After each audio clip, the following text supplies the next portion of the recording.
Hey guys, hope you're doing well. I am your host, Tyranno Senpai, and welcome to another reaction video. In our last reaction video, we reacted to David James Armsby's The Dinosauria Series Part 2, which was Our Frozen Past. That was really good, and you guys really seemed to like that video, so of course, as of today, Dead Sound has released the making of Our Frozen Past, which we are going to react to today. Before we do get started, though, I want to say, out of all the viewers who watch my channel, 87% of you guys aren't subscribed, and we are trying to get to 1,000 subscribers. So if you're recurring to the channel and you're not subscribed, why not go ahead and hit that subscribe button, show me that extra support, so that way you can see me and my friends suffer when we had to do the one chip challenge. That's going to be all kinds of fun for you guys, at least. But with that said, I think we're ready to get started with today's video.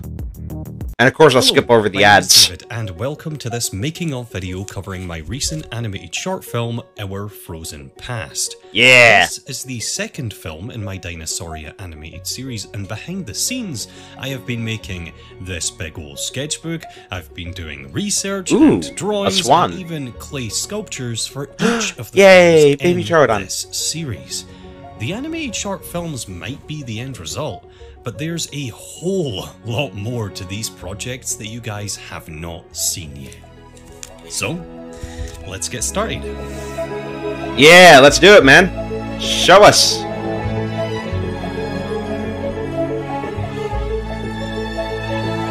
So he sculpted, both the adult and the baby.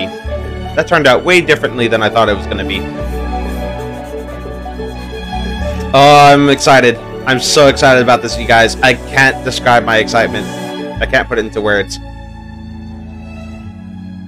When this project began, it didn't start as a series.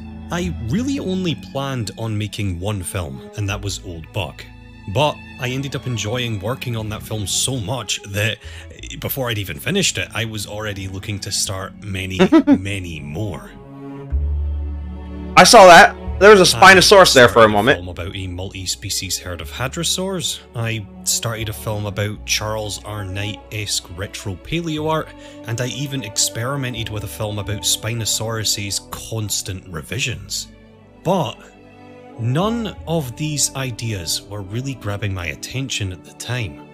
For this film, I really wanted to depict dinosaurs in an environment people aren't totally accustomed to seeing them in, acting not quite how people are accustomed to seeing them act, and even looking not quite how people are accustomed to seeing them look, but all still within a certain scientific reason. Gotta have that science.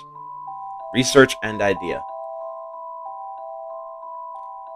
For inspiration, I've been making a consistent effort to go down to all my local wildlife ponds to birdwatch and gather reference material for this series. Like a muted swan. I've seen those birds before. Once. And it was very brief. I started work on this particular film in early 2021. We had a slightly colder winter here in my part of Scotland, and eventually all of those ponds started to freeze over. Snow fell a lot heavier than it usually does here, and all of those ponds stayed frozen for a few weeks.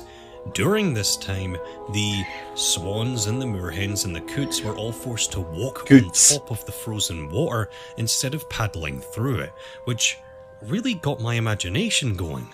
I mean, every single animal that you can see on screen right now are not just the descendants of dinosaurs. They're not just distantly related to dinosaurs. All modern birds belong to the Dinosauria clade, which is what this very series is named after. These are feathery and scaly, egg-laying modern dinosaurs with complex social behaviours which I had been watching and recording for a month or two at this point. Now, I was watching them change and adapt to this particularly cold winter, acting in ways I don't often see them act. This is where the idea for Our Frozen Past really started.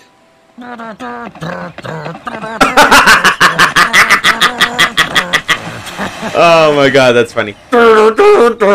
As this one's chasing towards the camera. Inspired by this colder than usual Scottish winter, I decided to set my film in the Prince Creek Formation 69 million years ago, which is now modern day Alaska. This is one of the coldest and most extreme environments we know dinosaurs lived in. Even though the Earth during the Mesozoic was a much hotter place than it is today, in late Cretaceous Alaska, the temperature still did drop pretty considerably during the winter months, the region being plunged into total darkness for 120 days of the year, possibly 120 days snowing during the absolute worst of it. Jesus.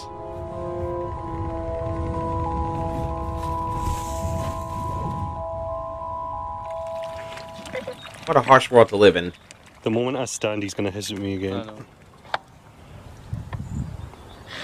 Oh, Jesus! Aggressive little shits. Dinosaurs. My God. I'm planning on making at least one large clay sculpture for each of the films in my Dinosauria series. For this film in particular, I wanted to make a two-piece sculpture depicting a naturalistic scene between a mother troodon and her chick. Yay! The feature animal. By rolling up a bunch of clay sausages, waiting for them to dry, gluing them all together, eventually bulking out the general shape of a troodonted dinosaur. Once the basic shape was blocked out and dried solid, I started adding finer detail work with whatever tool I could find that would make some feathery looking marks. Oh, that's cool. Like pieces of Mesozoic. I use DAS air drying clay for my models, which most people don't like to use. Super Sculpey and Milliput are most people's go-tos for this kind of work, which the same stuff Marco Makes uses. Far more expensive. Regardless, I still wanted to give these mediums a try, so I planned on making the Troodon chick out of Milliput as a test, which honestly didn't go very well. This stuff is extremely firm and tough to shape. I think I could certainly get used to this, and I definitely see the appeal, but for me there is really no benefit to using this over DAS clay except for its structural integrity. This stuff dries a lot faster and a lot stronger than any other sculpting medium I've ever used. I even decided to snap off and resculpt the legs of my Troodon mother with a Milliput core to make her more structurally secure. Cool! Once I was happy enough with the sculpt of these two, I primed the models, I painted them with acrylic paints and brushes, I threw on some fake snow and matte varnish, and of course, made sure to serenade the sculpture while all of those coats dried. Let it get me down. I remember this. Cause this fine old world, it keeps spinning around. I was very, very sick when I painted this. I was hoping for something more jovial than that. Overall, I do like this piece, but it has a lot of flaws. I think the mother looks nice enough, but the chick has some of the most lifeless eyes I've ever seen and looks like a big ugly slug. I also don't think I've ever sculpted a fully feathered animal before, and I should have done some test pieces in preparation. While some of the areas of the sculpture, like the spine of the tail and the back of the head, look quite nice, I'm really unsatisfied with the larger feather detail on the wings and on the tail fan. That all being said though, the overall piece is very pleasant, and it does capture that naturalistic motherly feel I wanted it to have. And when accompanied with my old buck Styracosaurus sculpture, I do think these two pieces complement each other really, really well. Lovely.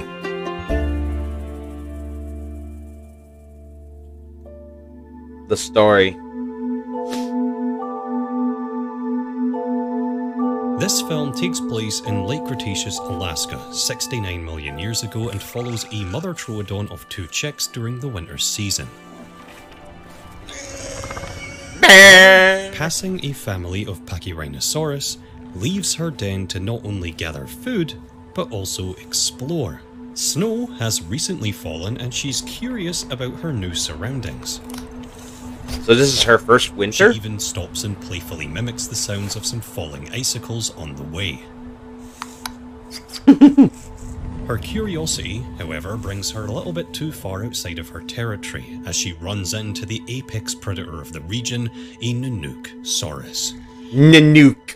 The Tyrannosaur manages to track the mother to her den using its superior sense of smell. This is a harsh environment, and a fight with a protective mother troodon is dangerous. Instead, the animal snatches up one of her chicks.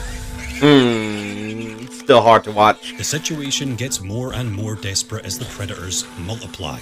There is no way that this lone mother can save her remaining chick from these two apex predators, so as a last resort, she begins to bellow a strange call into the night. What she is doing here is attempting to mimic the sound of the baby Pachyrhinosaurus that she heard earlier, in hopes to attract the nearby family of ceratopsians to unwittingly aid her. And it worked. Like perfection.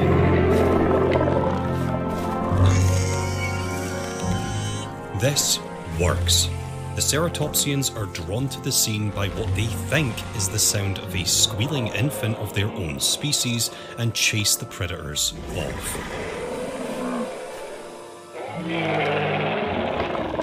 Works like magic.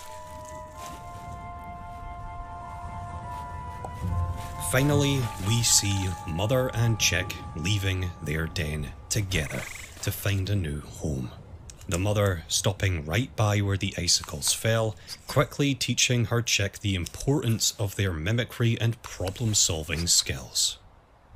I hope he addresses the fact that the baby was like right in the corner of the screen. Going all the way back to the start of my sketchbook, you'll find a film called All Days, which was going to be a post-apocalyptic survival film, but with dinosaurs and other prehistoric beasts thrown in. I never finished this film, but managed to salvage some of the ideas and the research and the assets and created my Dinosauria series from its ashes. Neither are. I Yay! mention this because All Days was going to be about a father trying to save his daughter from a Tyrannosaurus Rex. The film was going to build and build on the viewer's sense of dread and hopelessness as the situation got worse and worse.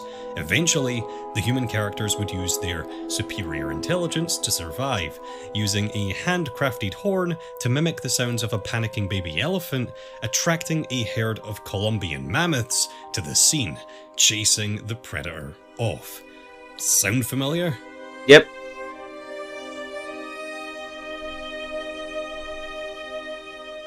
I essentially repurposed All Day's entire story for this film, but with a mother troodon, a pair of Nanooksaurus, and a family of Pachyrhinosaurus instead.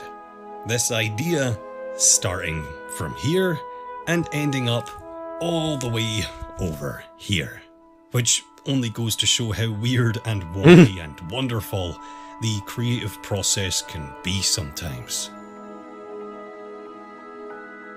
Yeah. Man, I wish I could paint something like that. Oh, we're about to get an ad. Cut this bit. Disaster averted. Sound design. When I started this series, I knew these films were going to have no voice acting in them whatsoever, no narration. So I've been making a conscious effort to improve my sound design work. A large chunk of the sound effects you'll hear are royalty-free sounds, but I would estimate over half of what you'll hear in these Dinosauria films is recorded by me personally. Oh wow. The detail of this is so good.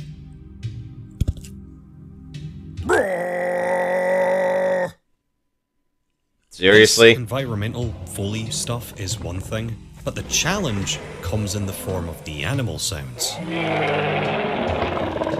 The Nanooksaurus, for example, are a mix of crocodiles hissing, elephants grumbling, and even my own grunts and snorts and snarls are thrown in there as well.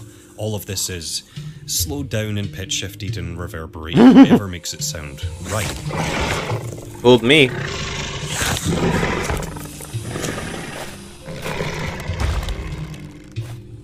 Every single dinosaur in this series so far has my voice in their mix somewhere. The most glaring example is definitely the Troodon mother and her chicks, which I would estimate are about 75% created using just my voice. The hissing? Somewhere in there is the sound of a bird. But the rest of it is the sound of me hissing. Oh wow, that's me snorting. interesting.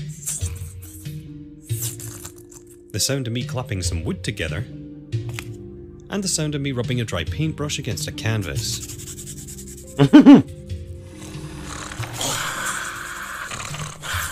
I can actually hear that.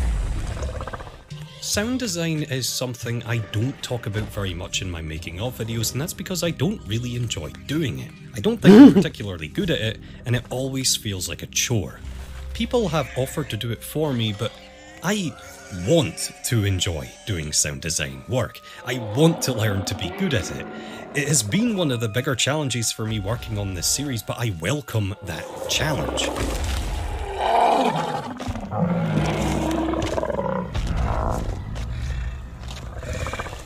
The sound design in Old Buck and Our Frozen Past I still don't think is particularly brilliant, but it is leagues better than anything else I've done in the past, so I definitely think I'm improving. That's all that matters, that you're improving on what you've done in the past. Featured species. Alright, now we're getting to the first juicy animal bit. featured and the star of this film is an Arctic troodon. Now, Troodon is a very frustrating genus to research because it was a wastebasket taxon for a long time. That means, for many, many years, a bunch of very lazy paleontologists were throwing a collection of unrelated species under the same Troodon label. Not because said fossils really belonged there, but because they just didn't really fit anywhere else. Now that is lazy paleontology. Troodon was a mess, but the group has since been re-evaluated and split into at least 2 or 3 separate genuses now, I think. Again, it's hard to research, and Troodon itself is now a potentially dubious taxon.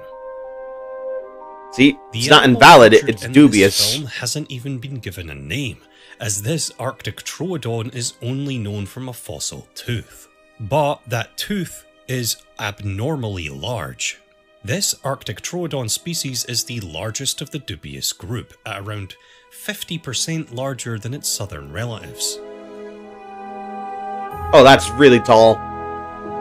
I really underestimated how tall these things were. Troodons have very large eyes. We're probably nocturnal, and we're also likely omnivorous, and being an opportunistic omnivorous and nocturnal creature in a region that is pitch black for 120 days of the year was probably responsible for their success and increased size in the Arctic. Makes sense, I guess. Troodontid dinosaurs were quite smart by dinosaur standards, famously having the largest brains in comparison to their body size of any non-avian dinosaur.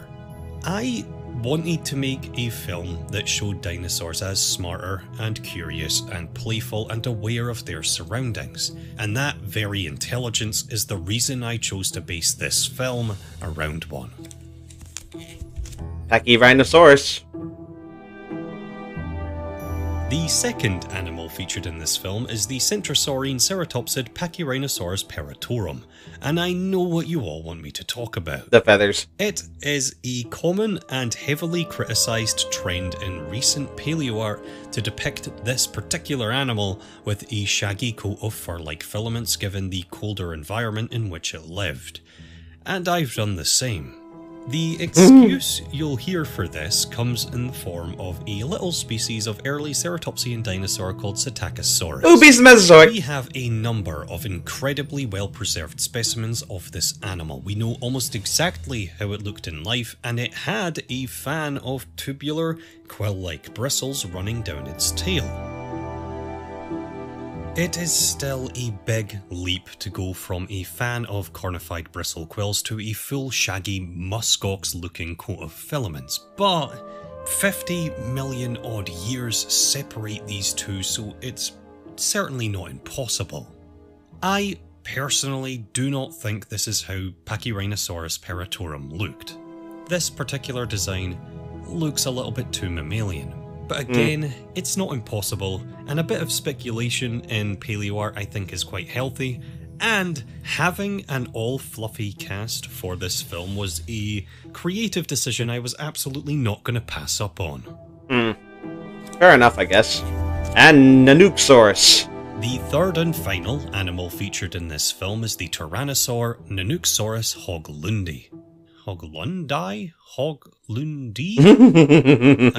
I have no idea. This animal, like the Arctic Troodon, is known from extremely scarce material, just one partial jawbone. In contrast to the larger-than-average successful Troodon, Nanooksaurus was a quarter a Tyrannosaur's expected size. Oh wow, it's tiny! This dwarf species of Tyrannosaur seemed to be struggling more so in this colder climate compared to its southern relatives, shrinking in size, likely because of the scarcer food in this harsher environment.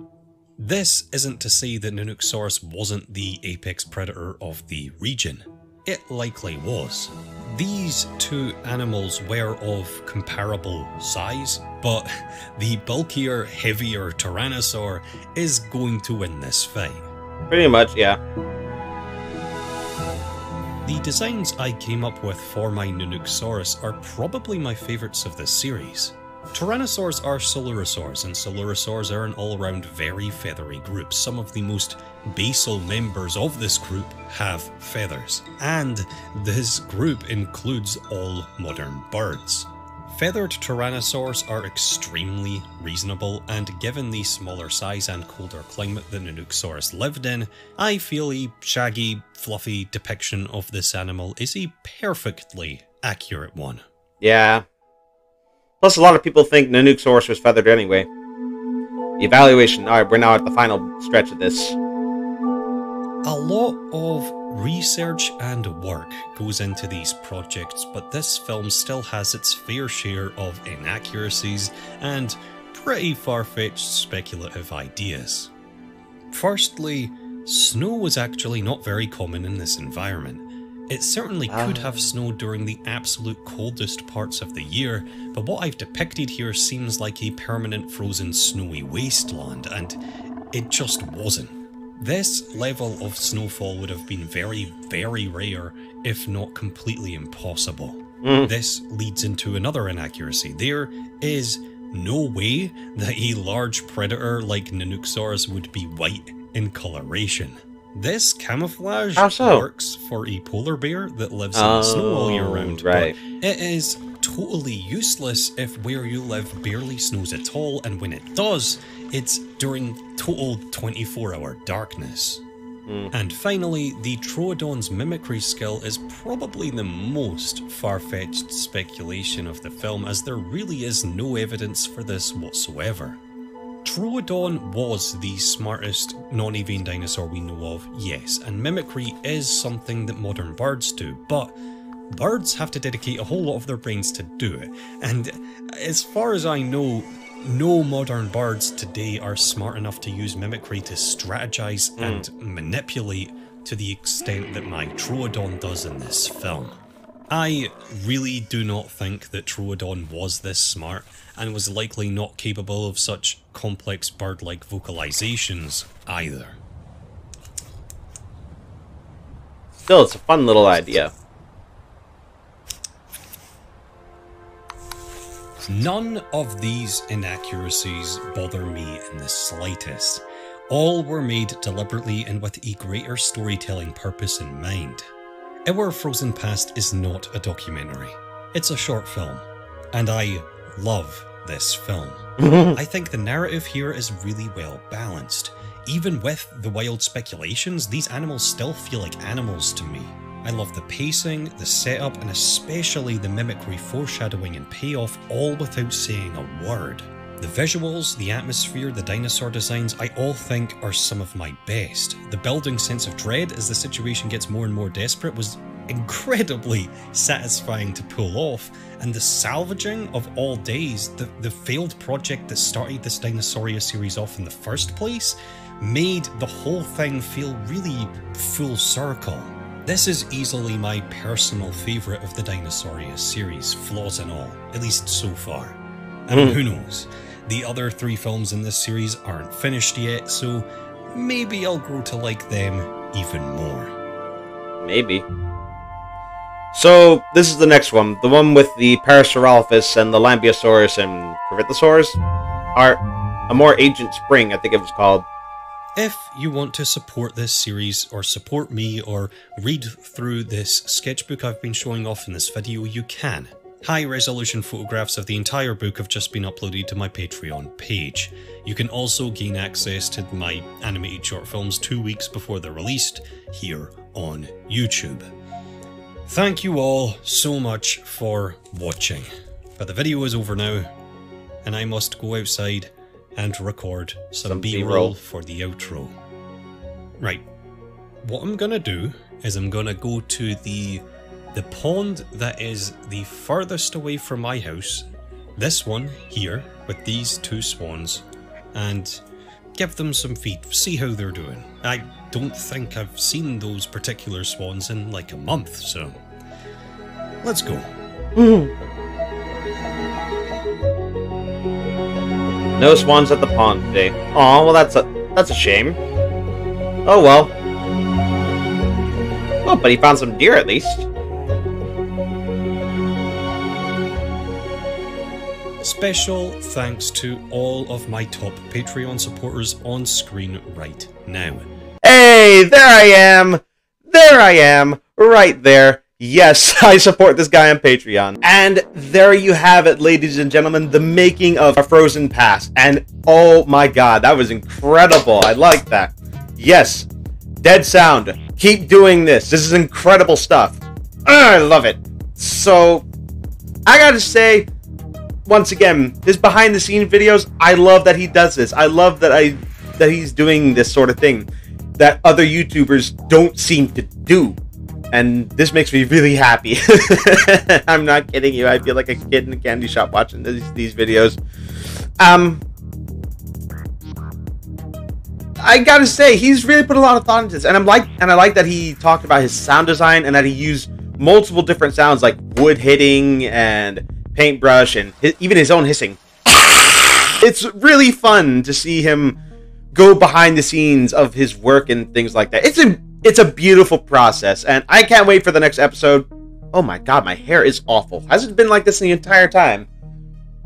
But anyway, I can't wait till episode 3, which is apparently, from what I saw in the video, our more ancient spring.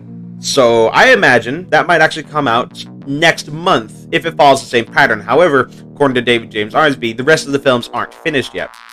But if I were to hazard a guess, we're going to see our more ancient spring as the 3rd one. The 4th will be the pterosaur marine reptile one, and then the last one will feature the Tyrannosaurus and the extinction of the dinosaurs. Maybe. I don't know for sure. We'll find out. But anyway, guys, I'm gonna leave it here. What did you think of this short film?